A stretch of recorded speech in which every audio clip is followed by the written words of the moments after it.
NFTs, True Tiki.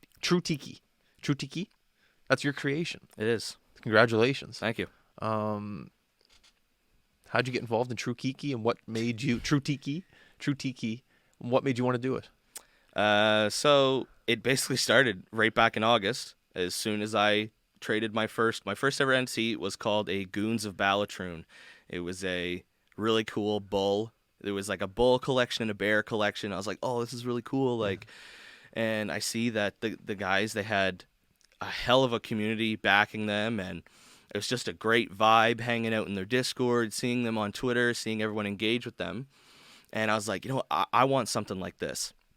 And so we started slowly working on it in August, and just... What do you mean working on it? Like, do you mean creating it, building an audience on Twitter, building an audience on Discord? Like, what do you mean working on it? So getting what our plans would be. So basically working on it for us was, what do we want to do to provide value to people, and why would people buy this?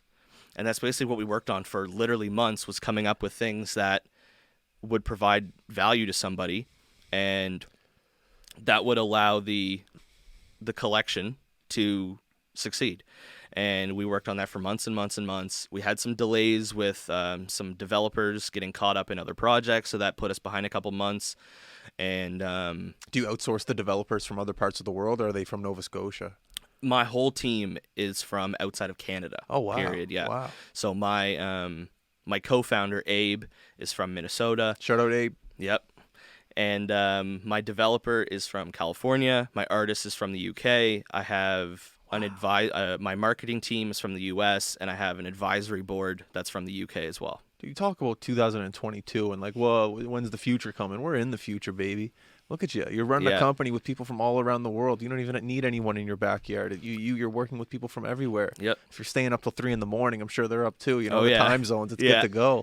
That's unbelievable. Is that a common trait between a lot of other NFT creators that are all around the world, rather than, because I guess it's still a weird thing in NFT in a lot of people. So I guess you have to outsource the people around the world that find it a normal thing in order to work on it and understand. Pretty much. Yeah. I mean, there's a lot of guys in the state. Most of the influencers and big names in the space are all from the States for the most part, and when they create projects, it's a lot more likely for them to all be from the relative same area. But when I tell people I'm from Canada, they don't even know. I swear to God, they don't even know it exists. No, it's like everyone's very...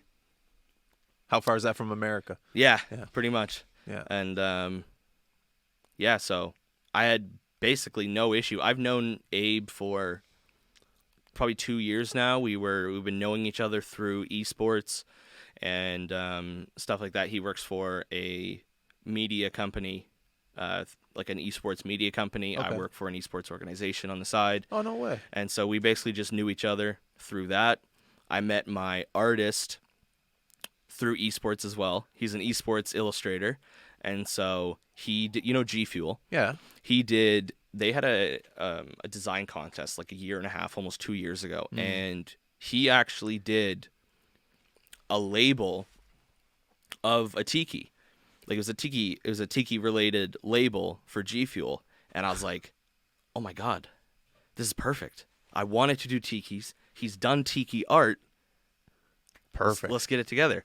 And so I just DM'd him. He was all ready to go. He had never done anything related to generative art or NFTs and anything like that. And then, can you pull it up? Can I see it? Do you have it on your laptop? How many designs did you have to go through, or did your artist have to go through until you were like, that's the one? Or do you have multiple? The original form, the actual shape of our tikis was about... Like, you can scroll through, but that's like what a base model would be.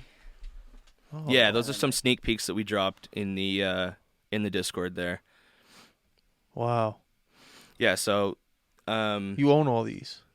These are what we will be available for people to get. Yes. That one there. This one here? Yeah, that one will be the rarest.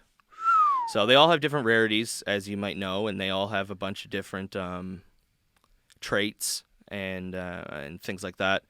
So the actual shape took probably 2.5 weeks for us to be like, yeah, let's go with that one. His first sketch, I was like, this is gonna be awesome. Like, we're already on the right path.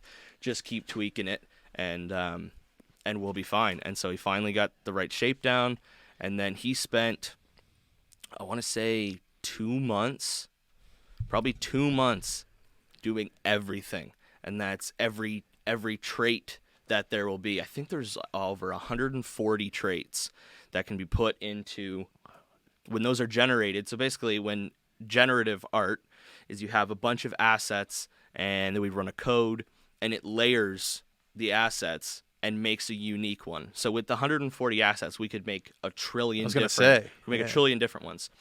And so, there's about 140 traits, and so there's headwear, there's different eye colors, there's glasses, there's shirts, there's weapons, there's surfboards, there's literally almost anything you could think of, somehow in relation to Hawaii or Hawaiian culture. We tried to keep it as close to real life as possible, because we could have thrown just about anything on those things and called it a trait, but we wanted to keep it to the project and keep it basically related. I like that. Yeah.